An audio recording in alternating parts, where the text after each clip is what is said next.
ఇక కాకతీయ యూనివర్సిటీకి పోయినాం. ఆ యూనివర్సిటీలో 1100 మంది ఆడపిల్లలు ఇంజనీరింగ్ కాలేజ్లో చదువుతూ ఉన్నారు. ఇంతవరకు హాస్టల్ లేదు.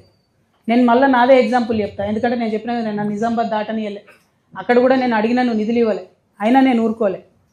బిహెచ్ఈఎల్ని మాట్లాడి రిక్వెస్ట్ చేసి కార్పొరేట్ సోషల్ రెస్పాన్సిబిలిటీ కింద 7 కోట్ల రూపాయలు తెచ్చుకొని మా పాలిటెక్నిక్ హాస్టల్లో ఆడపిల్లలకు హాస్టల్ చెప్తే కట్టించుకున్నారు. ఉస్మానియా యూనివర్సిటీలో అప్పుడు రవీందర్ యాదవ్ గారు అని వీసీ ఉండే, ఆయన ఉన్నప్పుడు ఆడపిల్లలకు హాస్టల్ లేదంటే సింగరేణిని బతిమలాడు ఉస్మానియా యూనివర్సిటీకి కూడా నేను డబ్బులు ఇప్పించాను.